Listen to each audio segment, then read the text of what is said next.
Alright, now time for a happier video on my channel, rather than that last video that you guys saw. Um, but I'm gonna do a video for you guys talking about some Nintendo Switch gift ideas for the holiday season. If you're buying a Switch for somebody and you're looking for some games to go with it, or you're buying Switch games for someone that has a Switch or something like that. So if you like this kind of video, leave a like, comment down below, subscribe, all the good stuff.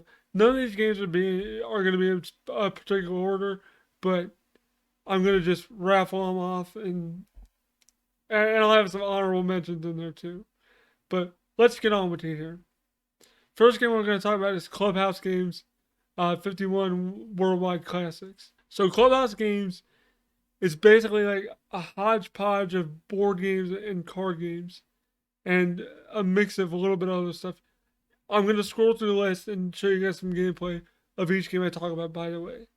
So, this list of games is pretty robust and comprehensive, and a lot of people don't seem to really talk about this game that much, or kind of poo-poo it and throw it away. I'm looking at you, beat 'em ups. Beat 'em ups Wood doesn't really like this game, and I know like Scott the Waz does, and that's because it's a decent lot of like good party family games, and plus a lot of these games have online functionality like Texas Hold'em Poker, um, Blackjack, One Card, or Uno, whatever you want to call it. They always call them like the what's the word I'm looking for? Like the off-brand version name of a game, because they can't call it like Uno or Yahtzee. They have to call it One Card and Yacht Dice. So there's a lot. There's like Mahjong. There's a ton of stuff that you can play online or play locally, and there's other weird stuff like toy baseball, um, the piano thing, which you can link up to like 4 switches, I think. It's like 4 or 8 switches. I don't remember. It's some crazy number to get like almost a full like keyboard, like 16 to 32 keys to like play a keyboard with your fingers by tapping the screens of the switches. So if you have multiple people that have multiple switches and multiple like if you're around multiple people with like 4 different switches, you can play tunes. I guess I don't know why they added that in this game, but it's there because it just doesn't make sense. But like, why is it there? But anyway, um, yeah, it's a really fun game, and I don't know, I understand why people don't hold it highly regarded, because it's like a $40 game digitally, and I think it's like 50 physically if you can find it. It's kind of hard to find physically. I got lucky finding mine when I found it when it came out. But I enjoy it. I've enjoyed it. I haven't played it in a while, but I really enjoy it. And I think it's a good starter game for someone's collection. Next thing I want to talk about is, of course, you guys probably figured this game would be on here because I recently talked about it a couple months ago. But TMNT Cowabunga collection, and this seems like an obvious like holiday gift choice, because who doesn't love turtles, and who doesn't love like turtles beat 'em ups and some of the turtles fighting games, I guess. I'm looking at you, NES and Genesis version of Tournament Fighters. Although the Genesis one wasn't too bad when I played through it again. It wasn't as bad as I remember, but it's still not as good as the Super Nintendo version. Anyway, I'm going off on a tangent here. But this is probably the best compilation you can buy on the Switch, I would say. Like the most bang for your buck that you get, because you're getting like, I think like, what is it? Hold on, let me look it up real quick. All right, good thing I checked, because I was gonna say 14 games, but it's actually 13 games. So there's 13 games included, as well as the Japanese counterparts to some games, like the Japanese version of TMNT Arcade. Most of the games have Japanese versions. The only one that doesn't is the NES version of Tournament Fighters, because that did not have a Japanese release. So basically, you're getting like 25 games, because some of the Japanese versions actually have differences. If you guys want to know like regional differences, let me know in the comments, and I can do a video breaking those down in a separate video if you guys want that to be a thing. Just let me know in the comments. But 13 games of varying systems and dates and years and all that stuff, plus a bunch of concept art. You get high quality box scans, manual scans for every iteration of the game, English, Japanese, which is really cool because I love Japanese artwork and manuals. There's so much cooler with artwork in them, and it's really cool. And I actually have the collector's edition of it, which is still available. The collector's edition of it is a little bit overpriced, but if the person you're getting this for is a Turtles fanatic, they will really enjoy the art book. The art book is the selling point of it, and I think what holds the most value for it. But if you're just looking for a casual Turtles fan and you want a good game that has a lot of value to it, like monetarily wise, because a lot of these Turtles games, um, to buy them on the original systems is a lot of money, like over $1,000 to get everything like complete in box or like collector quality, I guess you would say. You'd be spending over $1,000, and that no, I'm not overinflating that. But okay, just to give you guys an example, TMNT Tournament Fighters for the NES is like I think like $1,600 complete in box, and I'm not joking. I think for like a really good condition copy, it might be a little bit cheaper than that, but I'm pretty sure it's pretty expensive. I could be wrong, but I know it's one of the more expensive complete games on NES. Anyway, if you're looking for a good title to get that's a robust collection of decent, fun action adventure platforming beat 'em up games, then TMNT's Cowabunga collection is right up that person's alley probably if you know their taste. And if not, still I think they'd still get some enjoyment out of it if they enjoy turtles. So that's definitely worth picking up. All right, the next game I want to talk about is Double Dragon Neon. And you can buy this digitally or you can buy it physically only at Best Buy because it was a limited run physical release. As of the time of this recording, it's still available on Best Buy's website, or you might be able to go in store if you're lucky enough to live close to one. Which I don't live super close to one anymore, which I kind of miss. But anyway, that's for another video if I want to rant about stores closing down. But anyway, um, I missed my Best Buy, damn it. Um, but anyway, Double Dragon Neon, I think, is one of the most underrated Double Dragon games that has come out in the past, like, actual decade. Because I believe it's, like, a little over a decade old. I believe it came out in 2012 originally, around September, I think. And when it came out on the PS3 originally, I was blown away by just how well it was put together and how much love and attention went to like that 80s vibe and the way Billy and Jimmy talk in the game. They've got that like 80s like oh man, totally like radical and that 80s like moniker like lexicon to them and you can tell the developers either grew up in the 80s or knew enough about the 80s to give it that vibe because you can pick up mixtapes and all this other stuff and upgrade your moves by getting more mixtapes and upgrading it to max, which is like 50, I think, and getting skulls to upgrade them and finding Skullmageddon, which is a spoof of Skeletor, voice wise anyway. Um, and just like the neon aspect of the levels, like the city level and the high techness of Skullmageddon's laboratory and all the neon tram around stuff and the heavy metal rock aspect of like the tape smith and all that stuff.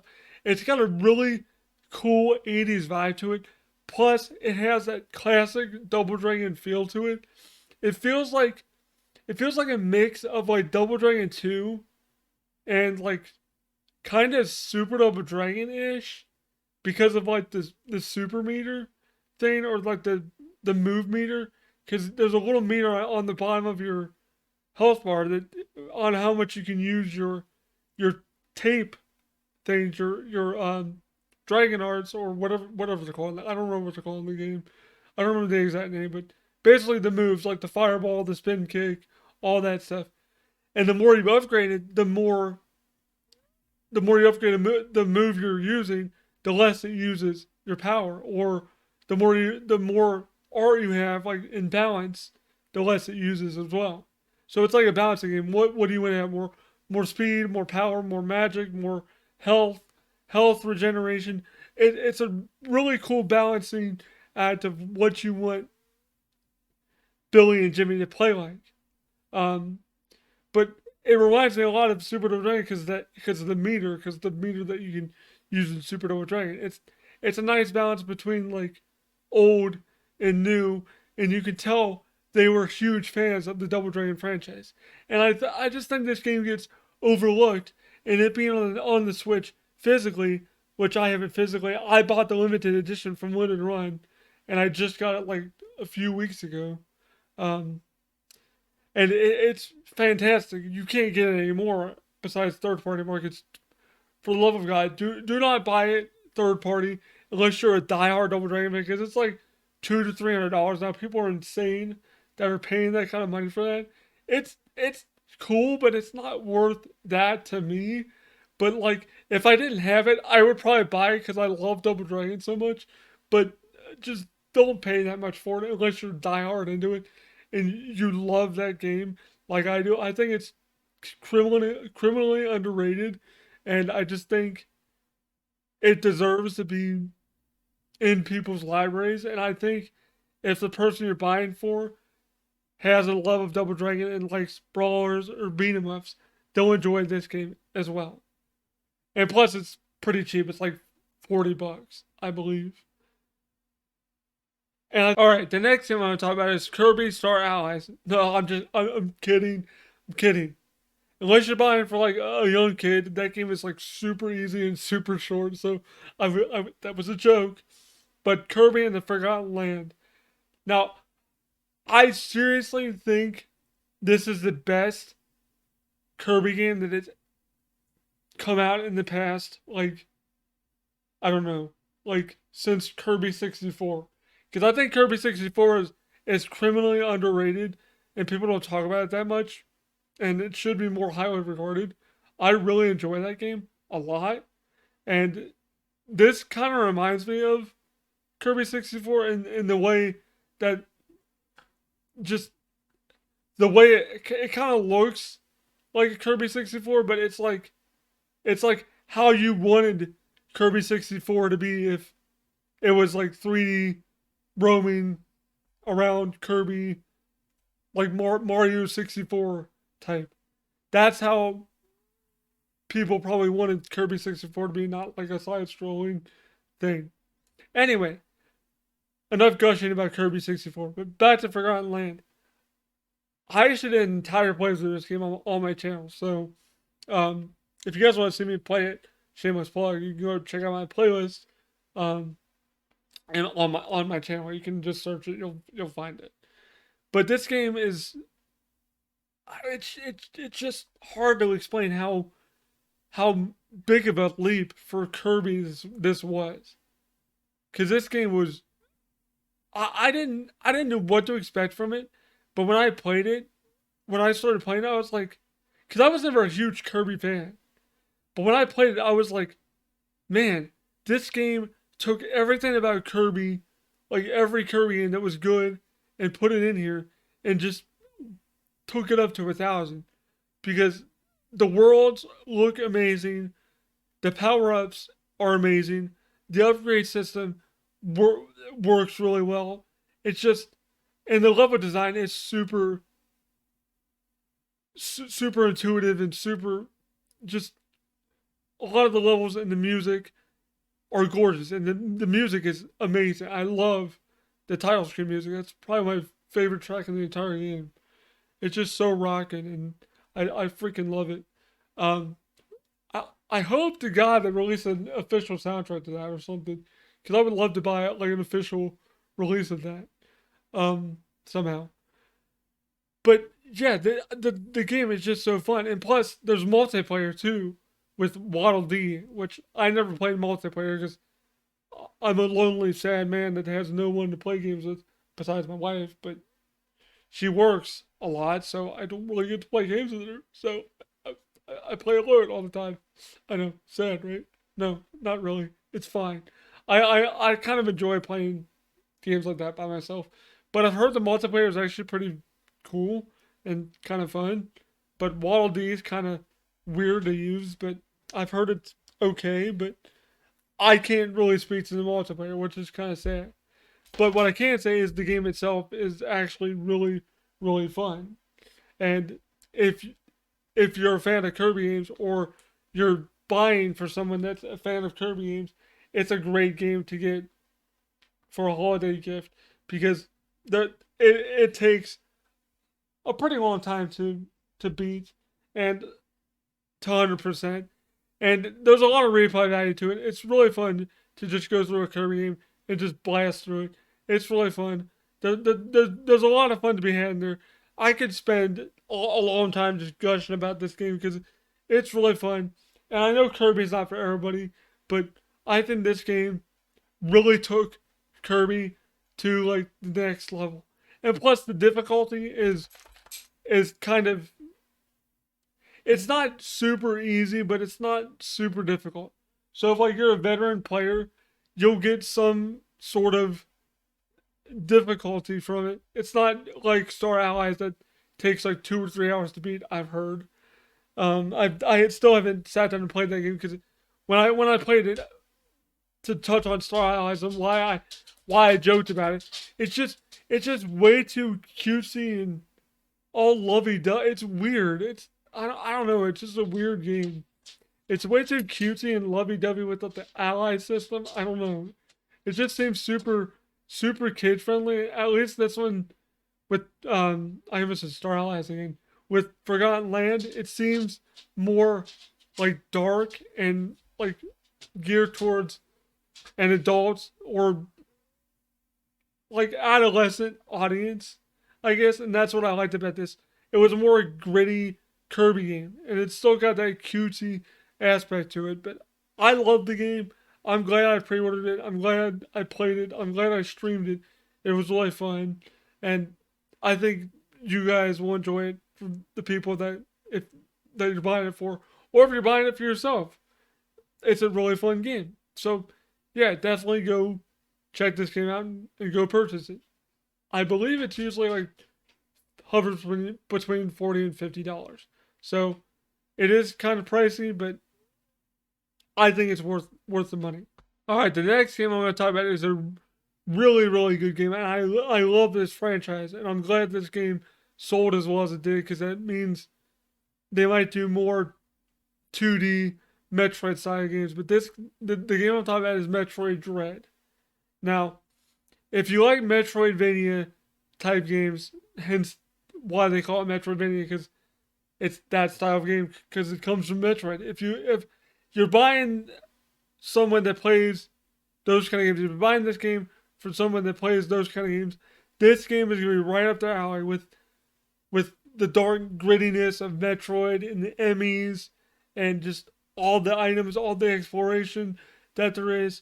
I mean, there is so much exploration in this game, and it just goes back to the core of like, it almost feels like Metroid Fusion meets like Metroid,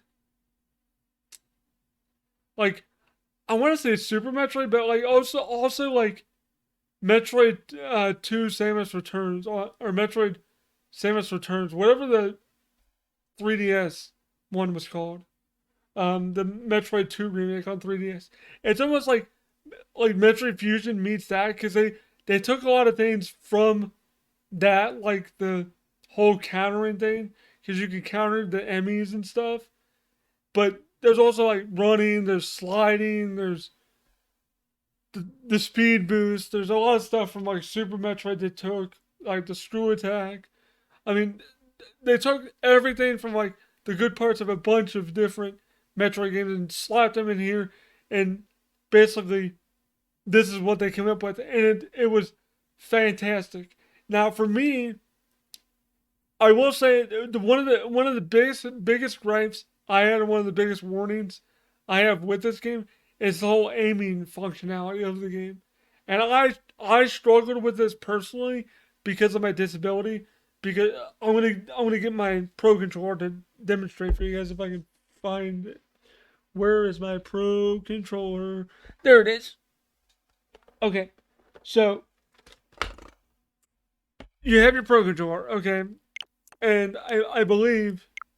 Let me put my switch to sleep because I'm gonna be pressing buttons, so I don't want to be doing stuff.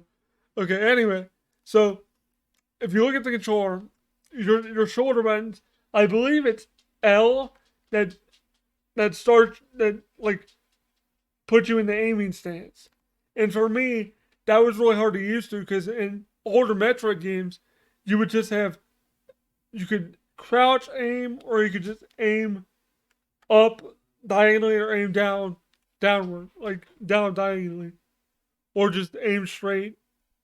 You get that if you play Metroid, you know what I'm talking about. But in this game, you have to actually hold that button to aim your arm cannon, like where you want to shoot. It's a good feature.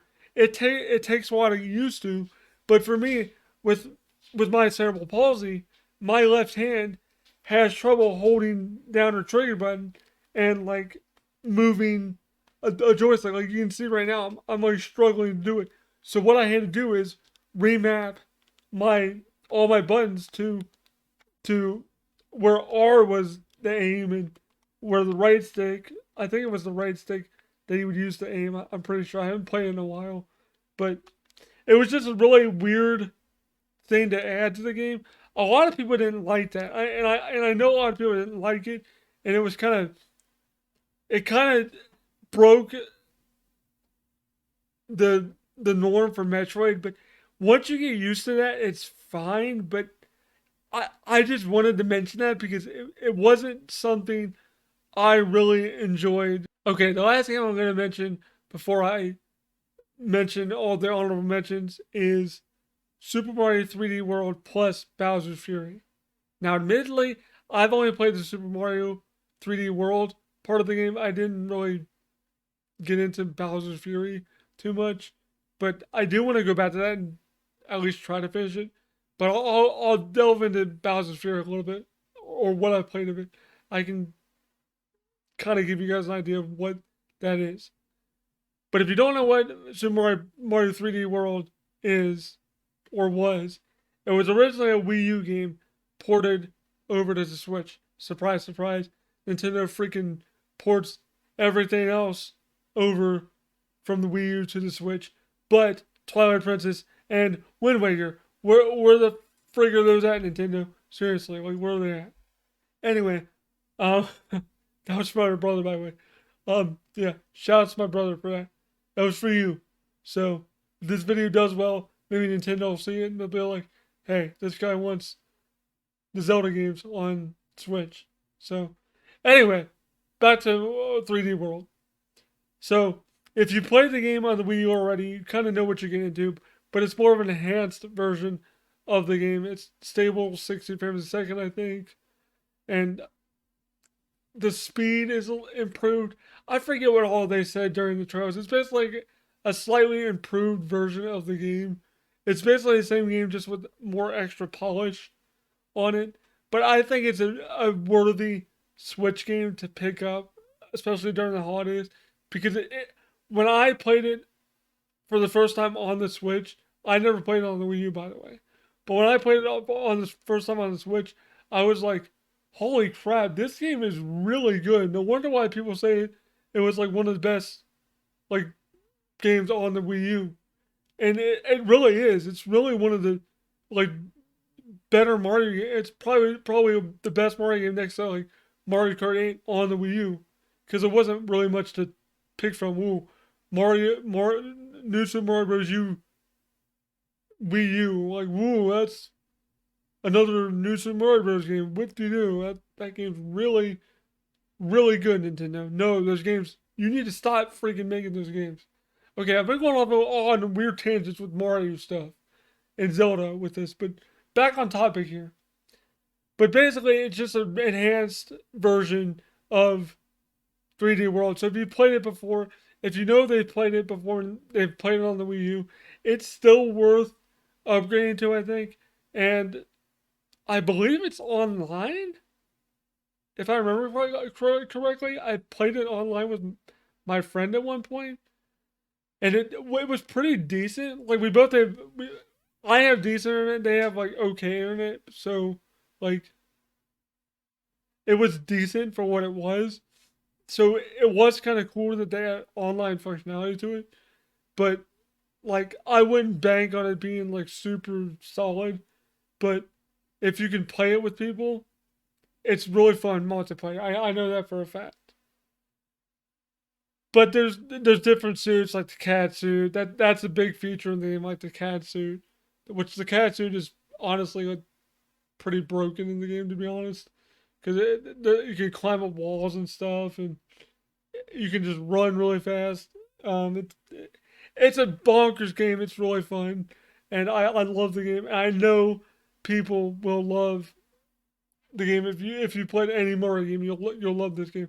So pick this game up. You guys can see by the gameplay now I'm going to be showing you guys that it's a really good game, and there's endless amounts of levels and fun to be had in it. I don't even think I beat this game all the way, but the Bowser's Fury aspect of it is like a pseudo open world Mario game. It's like you're on like one map and you travel to different parts of the map, and it's like different seasons. Like there's a snowy, there's water, I think there's like a grassy area and desert area or something. It it just seems weird that they didn't try to like flesh out that game more because I think the idea behind the game is interesting. Like Bowser Jr. helping you stop like the Giga Bowser or whatever the hell it was called, whatever he was called in that game, was interesting that he helps you find coins, like the cat coins or whatever. It's an interesting game. I just couldn't get into the whole aspect of that, and plus it just seemed like kind of out of place. I know it was really popular and people really enjoyed it. Maybe the person you're buying it for will too. But I'm just saying, I didn't really enjoy it. That's why I never finished it. But the game by itself, being $60 at release, kind of turned people off. But I think that kind of sold it for people. And I think it's since dropped in price to like at least 50 or 40 now, I think. So you can easily pick this game up and have enjoyment out of it. So pick this game up if you want. If you're the person you're buying for, your spouse, your brother, your mom, your sister, your grandma, whoever you're buying it for, if they enjoy some Mario Brothers, then they're gonna enjoy this game. So, I got a breath after that. Anyway, honorable mentions, rapid fire. You ready? Here we go. Nintendo Switch Sports, Street Rage 4, any of the Pokemon Let's Go games. Yes, I know I said I hated Pokemon and I don't play Pokemon anymore, but I really did enjoy those. The Sega Genesis Collection, Dragon Ball Z Kakarot, Mario Kart 8, of course, Zelda Skyward Sword, Zelda Breath of the Wild, um, any of the Legacy collections like Mega Man Legacy, any of those are decent to pick up. Like collection one or two, or be like me and get the stupid $300 special edition box with Japanese editions of all the games in Japanese cards. Yes, I really did buy that. Mega Man 11. There's a ton of good games. You know what? I'm gonna scroll through my list of games and show you a scroll of the games I own. And if there's games that you guys see that look interesting, that whoever you're buying for might like, and you want to know more information about it, tweet me or DM me on Facebook or Twitter, and I'll give you a rundown of what that game is. That's what I'll do. I'll help you guys out if you see a game that might look interesting that you're looking to buy and you want more information on it. That's what I'm going to do. Because there's so many games that I could recommend to you guys that this video would be like an hour and a half long, but I don't want to do that to you guys. But anyway, hope you guys enjoyed this holiday gift idea video. I still gotta grab all the gameplay aspects and stuff. I'm filming this part first and then the gameplay, so this video is going to take a long time to put together. But I hope you guys enjoy it. Thanks for watching. Please share it around, like the video, subscribe, all that good stuff. Thank you, patrons, for supporting the channel. I really appreciate it. Special shout out to my Patreon members that support me on the bronze tier. Alright, special shout out goes to my bronze tier members. And yes, I am aware my Patreon is frozen right now. I did that at my own volition. Like I said, it'll be back up January 6th. So don't freak out. I know some of these people might have left my Patreon, but if you want to come back and support the channel after January 6th, please feel free to. And I'm going to be doing some renovations on my Patreon. I'll do a separate video talking about that later on next month. But shoutouts go to Matt Y99, Reaper7734, Titled Cow, Harry Fernandez, AJ Gottawa, Oliver Frederick, Marcus S., Zoa Atfi, It's Me Charliz, Joe, William Swift, Griff17, Charlie McKean, Reverse Security, Zoo Hall, Artistic Tomahawk, Pre-Layab, Just Drew, Ariam Unsane, and HHG Fan. Thank you guys so much for supporting the channel on the bronze tier, and thank you for the people that support me on memberships via the YouTube memberships. Thank you guys for that. That's also $4.99 a month. You guys will have to support me in there, but it really does help out the channel a lot. Thank you guys so much for supporting me on there, or however you choose to support me by liking or subscribing. Whatever way to support me, I truly appreciate you guys. Have a Merry Christmas, Happy Holidays, whatever you celebrate. Just enjoy time with your family, and hope this video helped you figure out good games to buy for the Switch and for whoever you're buying it for. And let me know if there's any other games that you think should be included, and leave them in the comments so other people can see them in case I missed any games. But anyway, guys, thanks for watching. Hope you guys have a Merry Christmas, Happy Holidays, and all that good stuff, and have a good New Year, and peace out. Much love to y'all.